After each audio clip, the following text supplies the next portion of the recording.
नरेंद्र मोदी की वजह से लाखों लोगों की नौकरी दांव पर लगी हुई है। लाखों लोग परेशान हैं कि उन लोगों की नौकरी चली गई तो उनका घर परिवार कैसे चलेगा। अब देखिए, नरेंद्र मोदी ने कल ही कहा कि आप घर से काम कीजिए, वर्क फ्रॉम होम, सोना मत खरीदिए अगले 1 साल तक। इसके अलावा कम से कम डीजल पेट्रोल का उपयोग कीजिए। खाने का जो तेल है, सरसों तेल जो है, कम से कम यूज कीजिए, ये भी देशभक्ति है। इसके अलावा जो है, विदेश मत जाइए। अब आप बताइए, ये हम लोगों के ऊपर अत्याचार, अन्याय नहीं तो क्या है? कोई जवाब देगा इसका? राहुल गांधी ने मोर्चा संभाल लिया है। राहुल गांधी ने नरेंद्र मोदी के ऊपर हमला कर दिया। राहुल गांधी कहते हैं कि मोदी जी ने कल जनता से त्याग मांगे, सोना मत खरीदो, विदेश मत जाओ, पेट्रोल कम जलाओ, खाद और खाने का तेल कम करो, मेट्रो में चलो, घर से काम करो। ये उपदेश नहीं, ये नाकामी के एविडेंस हैं, सबूत हैं। अब मुझे एक बात आप लोगों से पूछनी है। नरेंद्र मोदी जी जब चलते हैं तो उनके काफिले में कितनी गाड़ी होती है? अकेले चलते हैं क्या? 50 गाड़ियां, 100 गाड़ियां नरेंद्र मोदी जी के काफिले में होती हैं। रैली करते हैं, चुनाव प्रचार करते हैं, जहाज से चलते हैं, हेलीकॉप्टर से चलते हैं, तो तेल का ज्यादा खर्च होता है। इससे बेहतर है नरेंद्र मोदी जी को घर बैठ जाना चाहिए। सारी देशभक्ति की जिम्मेदारी, तेल बचाने की जिम्मेदारी हम लोगों की है, सरकार की कोई जिम्मेदारी नहीं है। नरेंद्र मोदी जी को एक फैसला और पास करना चाहिए था। वीवीआईपी कल्चर को खत्म किया जा रहा है। 2-4 सुरक्षा गार्ड को लेकर के वे चलेंगे, राज्य के मुख्यमंत्री अकेले चलेंगे, मंत्री जी साइकिल से चलेंगे, गाड़ी से नहीं चलेंगे, क्योंकि यही लोग तो ज्यादा तेल की बर्बादी कर रहे हैं ना। जहां काम अकेले का होता है वहां ये लोग पूरे लाव लश्कर के साथ सैकड़ों की संख्या में पहुंच जाते हैं। लोगों को प्रॉब्लम होती है, सड़कें खाली करवा दी जाती हैं, लेकिन सब कुछ मैं करूं, आप करें, आम जनता करे, सरकार और सिस्टम में बैठे हुए लोग बिल्कुल त्याग नहीं करेंगे। त्याग, तपस्या और बलिदान ये हमारे मत्थे है। बेवकूफ बनाया जा रहा है खुलेआम। और अब मैं मायावती जी, बहुजन समाज पार्टी की सुप्रीमो, उनको लेकर एक बड़ी खबर है।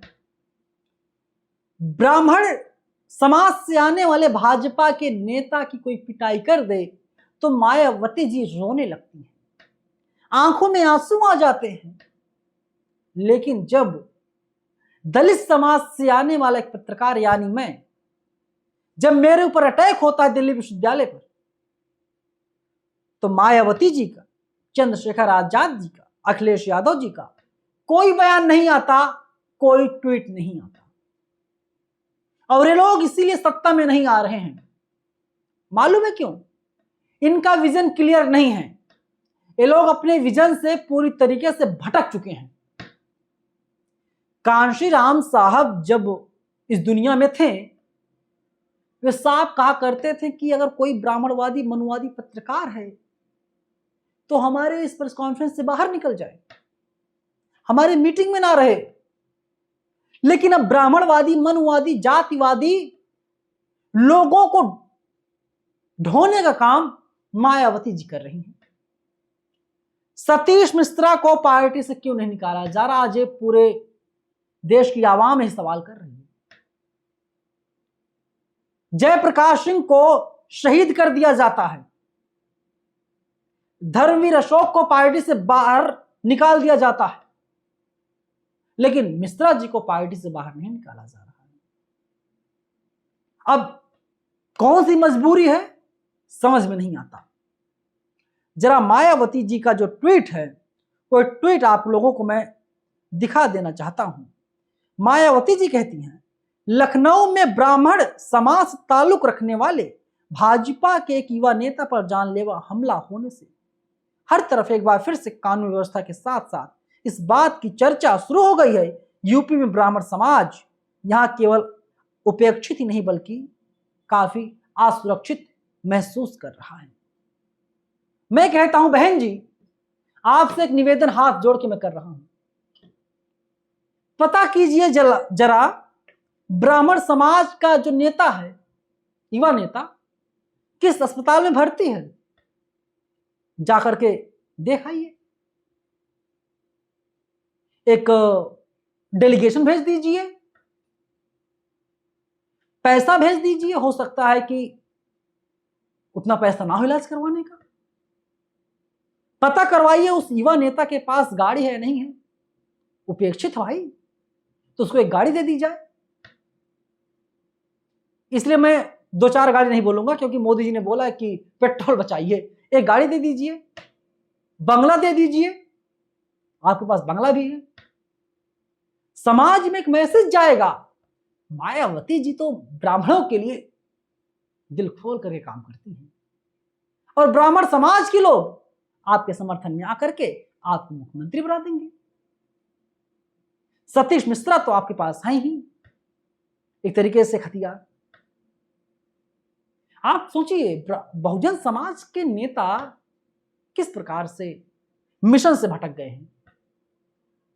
अब कुछ लोग आएंगे कमेंट में गाली देंगे, ठीक है भाई, हम तुम्हारी बात मानते हैं। इस देश में मिशन चलाने वाले सिर्फ 2 लोग हैं, एक का नाम है आनंद कुमार, दूसरे का नाम आकाश आनंद। अगर अभी भी बुरा लग रहा, मैं क्या करूं? मैं कोई लिमिट क्रॉस नहीं कर रहा हूं। 2 ही तो हैं जो मिशन चला रहे हैं, लाठी खा रहे हैं, धूल और धूप में हैं। पता चल रहा है कि इनके चेहरे काले पड़ गए हैं, इतना ज्यादा मेहनत कर रहे हैं लोग। अरे किसने कहा है? बहन जी ने इतनी संपत्ति बना दी है, आराम कीजिए मालिक, एसी में। कहां है आप लोग, धूल फांक रहे हैं।